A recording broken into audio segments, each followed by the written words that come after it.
I was 13 when the sexual abuse started. I didn't really know what was going on because I was told that this was normal. I suffered through this for 2 years and it was horrible. I wanted to give up and call it quits, but I'm glad I didn't. Everything does get better. It may not seem like it, but trust me, it does. I know now that everything that was done to me wasn't right and everything I was told for so long was a lie. I wish I would have told sooner. I think that if it didn't go on for so long, I wouldn't be so angry about it now. But just because this happened to you doesn't mean you're different from everyone else, and it doesn't make you a bad kid. What was done to you wasn't your choice, so don't give up on yourself.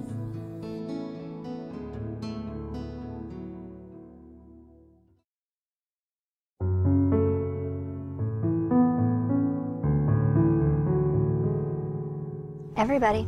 Child abuse happens to everybody. There's no specific age of a child, there's no specific gender. I can't even tell you that it's always a grandfather or the bus driver or a school teacher, because it really just runs the whole gamut of people and personality types, and it's normally, I can say usually someone that you would never have expected it to have been. Child abuse happens everywhere. It can happen in your neighborhood, it can happen in your church, it can happen in your school. It's usually somebody that the child knows. Very seldom is it a stranger. And it's one of those things that is not an easy thing to talk about. And being here at the center, we allow the child to have a voice and let them know that it's okay and that they're not going to get in any kind of trouble, and that what we're here for is to make sure kids are safe.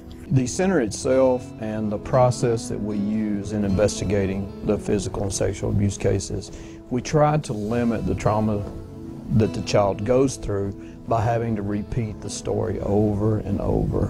One of the wonderful things about the CAC is it gives them a place to go. Hopefully you can minimize the number of times that the kids have to tell their story, and then with the CAC and law enforcement and the prosecutor's offices and everyone working together as a team, I think it really and truly minimizes the amount of additional unneeded trauma that the kids used to have to go through before they were around. The first day I told my mom and stuff, she told me it's not your fault, because I started crying and she just said it's not your fault, we're going to take care of it.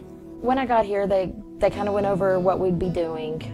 They had police officers here that I was able to speak with, so I didn't ever have to go to the police department. They did an interview with my daughter and did all that here for her, and she was able to speak with all the people she needed to hear, so she never had to go into a place like the police department where it would have been a lot scarier for her. Prior to advocacy centers existing, they would have to talk to everybody and tell their story of what has happened to them over and over and over again, and sometimes you end up re-victimizing your victim. The purpose of the advocacy center is to make sure that the kids only have to tell what happened one time. And then because it's put on videotape during a forensic interview, everybody that's a part of the team can take that information and do their part with it.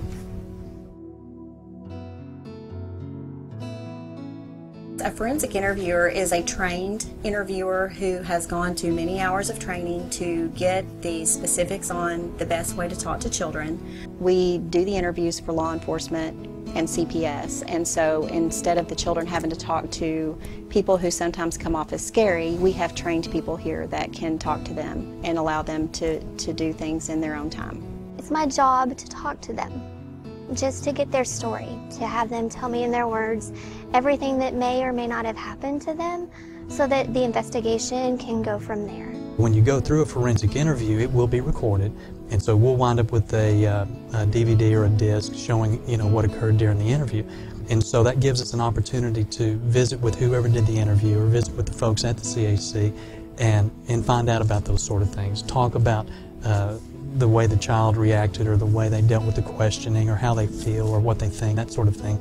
The child, from the time that we have completed our interview process here, we immediately get them set up for therapy. And the therapy is based upon how long the child needs it. There's no set time. Trauma-focused therapy is important because it decreases the emotional reactivity to trauma reminders, not only in the here and now, but across the lifespan. We know that from research, trauma can occur 5 times from childhood to young adulthood. I didn't feel like it was counseling. I don't know. It was different than I thought it would be. I mean, it was like another house, like my own house, you know? Coming to the center has helped me a lot in my life. It was the best thing I did. You know, they were very helpful, just because I didn't know what to do. In my opinion, the CAC is probably one of the most important organizations that we have in this community that not a lot of folks know about, okay? And they very professionally and very quietly are doing some incredible work there. And what I mean is I don't know that people really understand how vital they are to our ability to be successful in the prosecutions of these offenders. And I think, and this is always the case, but the CAC is grant funded primarily. And so of course a whole lot of the services that they provide depends on what they can afford to provide.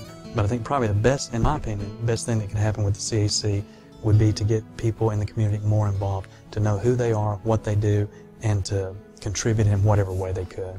You know, I have a young daughter, she's 4, and I have a lot of employees that pretty much all of them have kids. And so it's something that's important that I think anybody could be touched by it, no matter who you are, what you do. It could play a part in your life, and anything to do with the youth, it's important to us, so we try to get involved. As local business leaders, it's our responsibility to take care of our community's youth.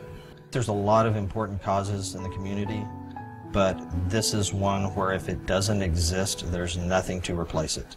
This is it. I mean, without this, the children have nothing. 2 or 3 years in the making, our board and staff began to fundraise and make plans so that we could move to this facility.